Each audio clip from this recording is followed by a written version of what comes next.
KP classes dedicated to excellence. Hello students, welcome to KP classes. This is me Samriddhi Nolakha and welcome to our 40-day crash course for your board examination in which we are going to cover entire history in just 40 days. जी हाँ दोस्तों, हम 40 days में पूरी की पूरी history holistically cover करेंगे जिसमें revision, mock questions, sample questions and previous year questions, everything we are going to do and discuss in detail.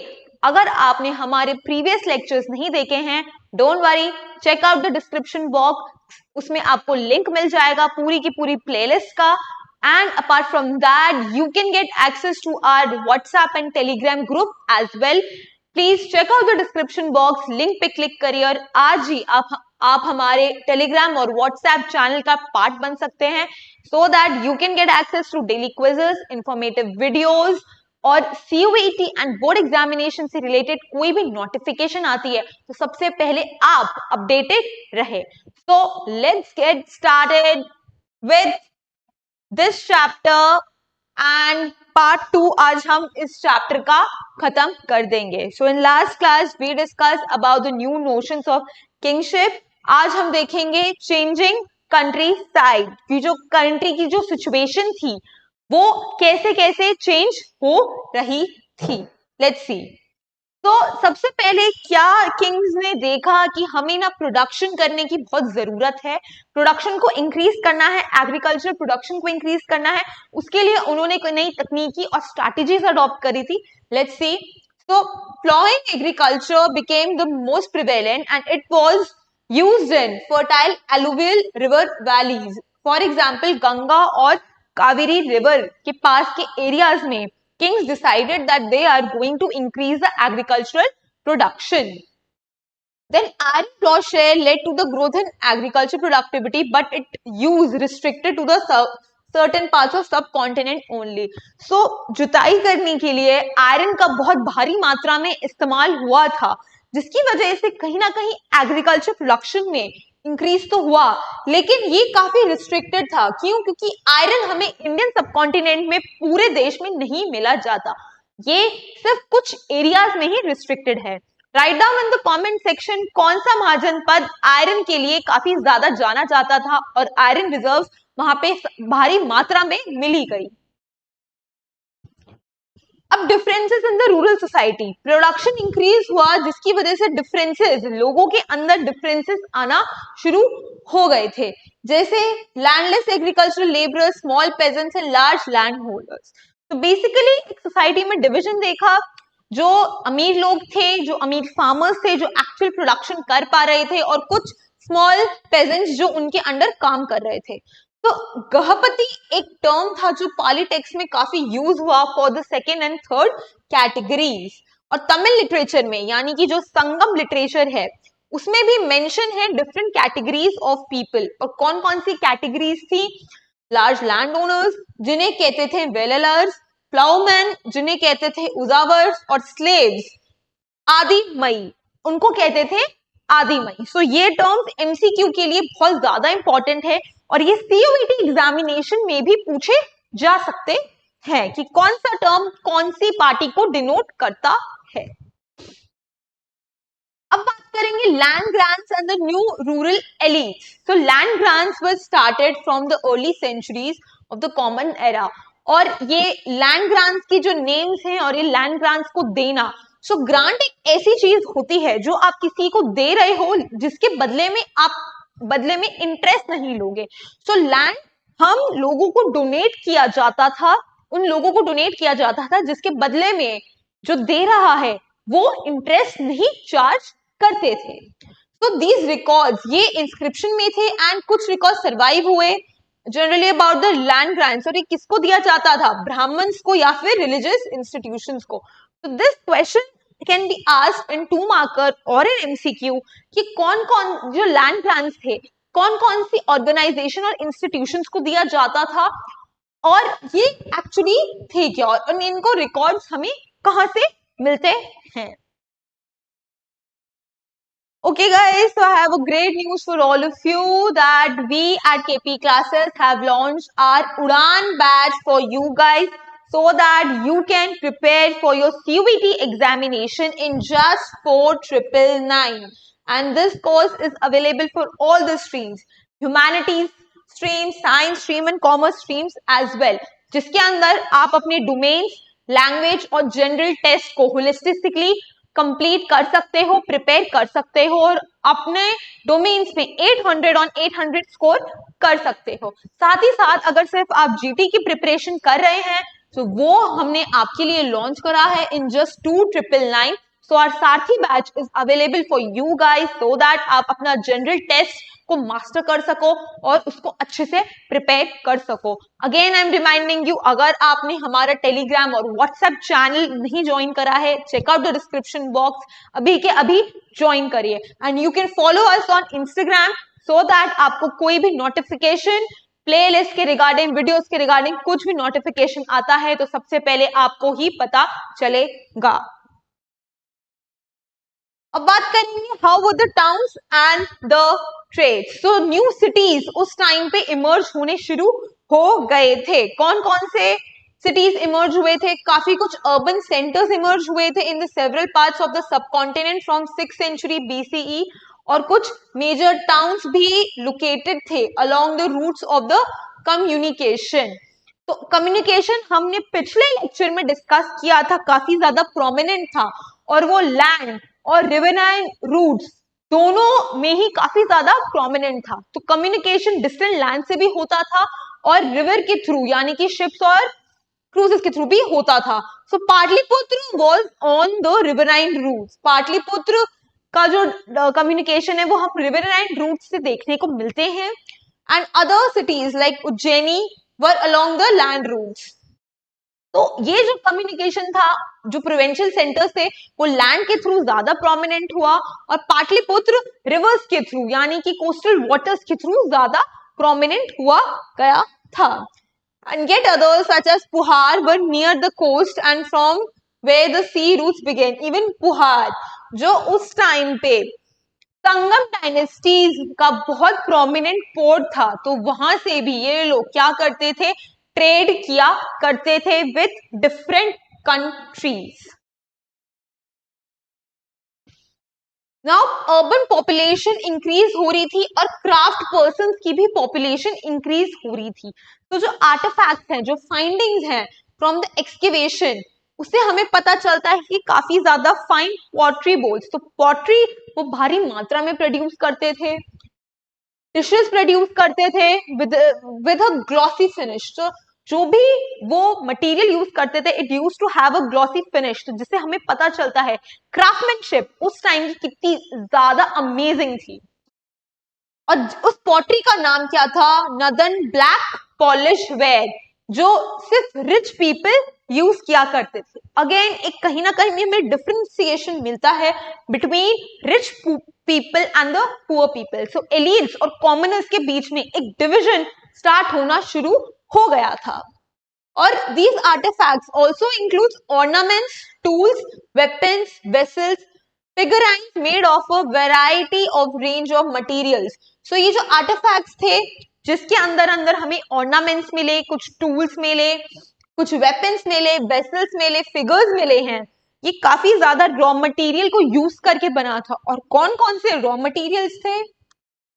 Material like gold, silver, copper, bronze, ivory, glass, shell and terracotta. All these are examples of raw material जिनको use करके ये figures और ये artefacts craftsman produce किया करते थे। Then organisation. अब in craft producers की, इन क्राफ्टमैन की जो ऑर्गेनाइजेशन थी, इनके ग्रुप को हमने क्या बोला था? गिल्ड्स या फिर श्रेणी। Straight away this is your PYQ कि व्हाट वर द गिल्ड्स, कौन थे ये गिल्ड्स, कौन थी ये श्रेणीज और इनका पर्पस क्या था, इनका काम क्या था। और इन्होंने प्रोक्योर किया, ये ऑब्टेन किया रॉ मटेरियल, इनका प्रोडक्शन को रेगुलेट किया और मार्केट भी किया। तो तीनों चीजें, सबसे पहले रॉ मटेरियल को प्रोक्योर करना, उसको प्रोड्यूस करना यानी कि मैन्युफैक्चर करना, फिर उसको बेचना, सारी चीजें ये गिल्ड्स यानी कि ये श्रेणीज, इनकी ऑर्गेनाइजेशन, इन क्राफ्ट पर्सन की ऑर्गेनाइजेशन ही किया करती थी। सो बेसिकली देखा जाए processing of the raw material, obtaining of the raw material and selling of the finish products, basically primary secondary और टर्शरी एक्टिविटीज, इनका मतलब भी नहीं उनको पता था, लेकिन फिर भी ये लोग कहीं ना कहीं इन्हीं एक्टिविटीज को प्रैक्टिस कर रहे थे और काफी अच्छे तरीके से प्रैक्टिस कर रहे थे। सिमिलरली जो इनका सरप्लस प्रोडक्ट था वो क्या करते थे, वो इसको ये बाहर के देशों में सेल किया करते थे टू मेक प्रॉफिट।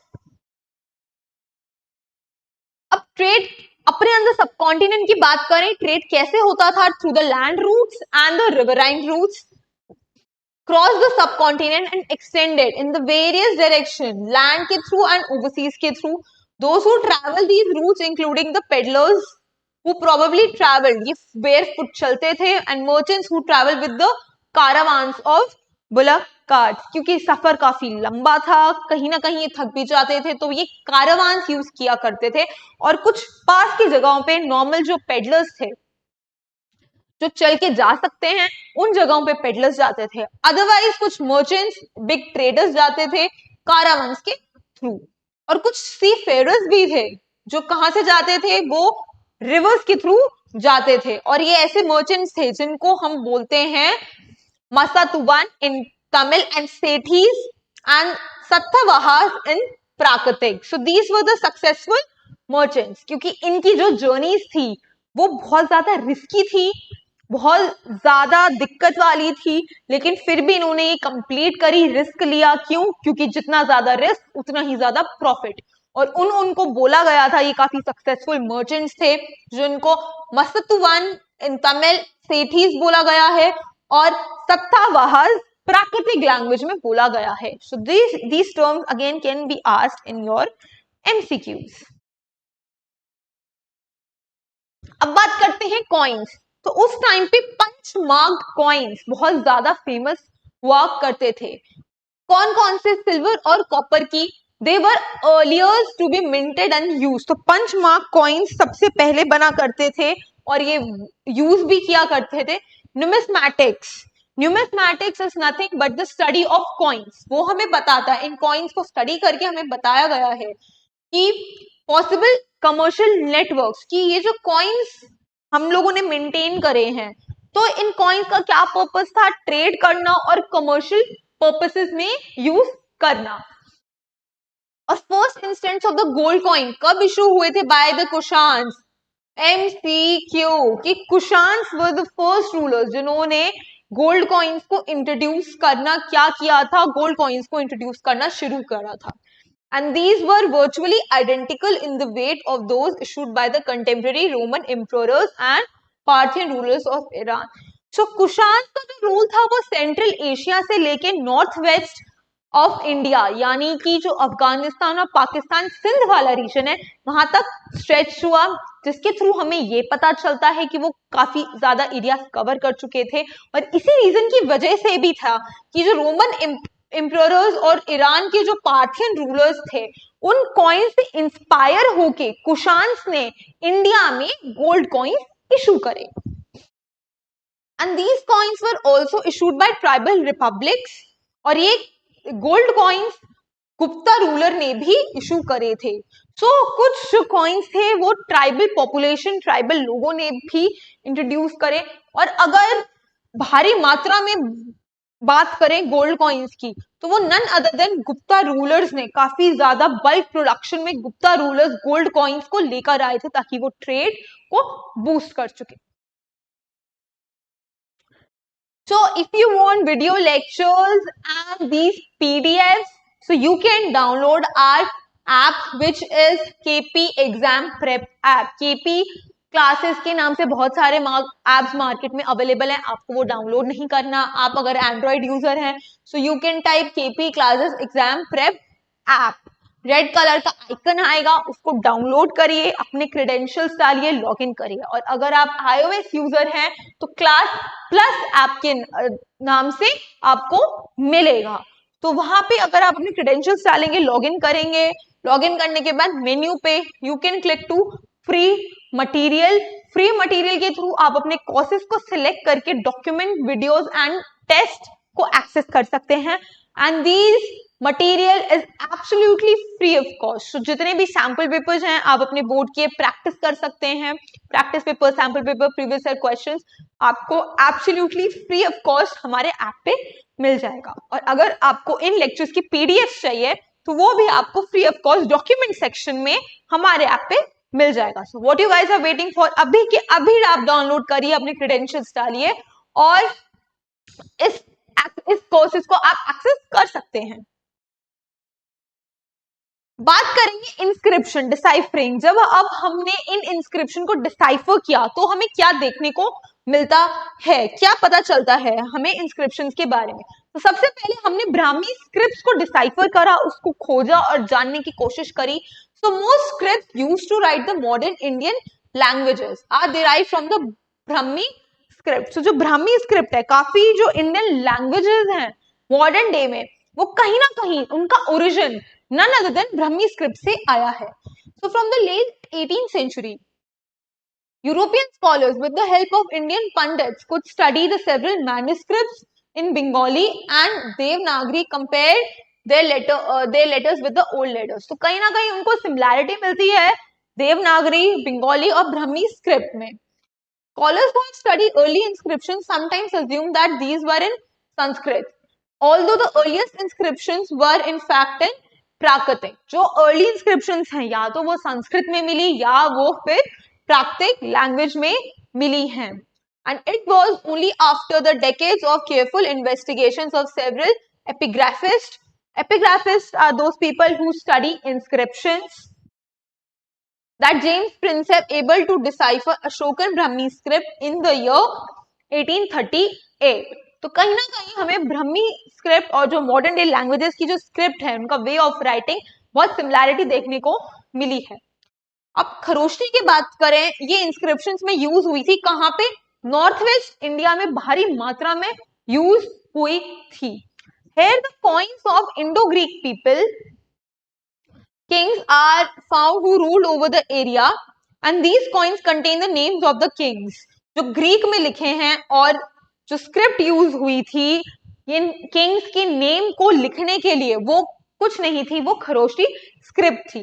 तो language was Greek, script was Kharosthi, लेकिन प्राकृतिक was identified on these coins. लेकिन इंडियन स्कॉलर्स को लगा जाता था ये ग्रीक लैंग्वेज नहीं है, ये प्राकृतिक लैंग्वेज है।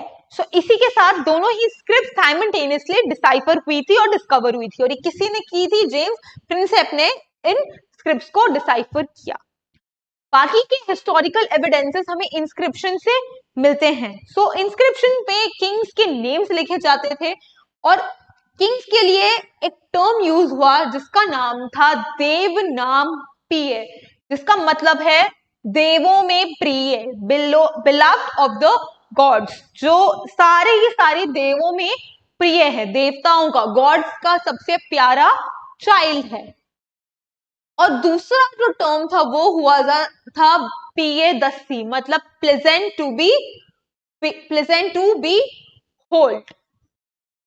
These were the titles adopted by the king Ashoka. तो अशोक ने खुद को देवों में प्रिय बताया गया था।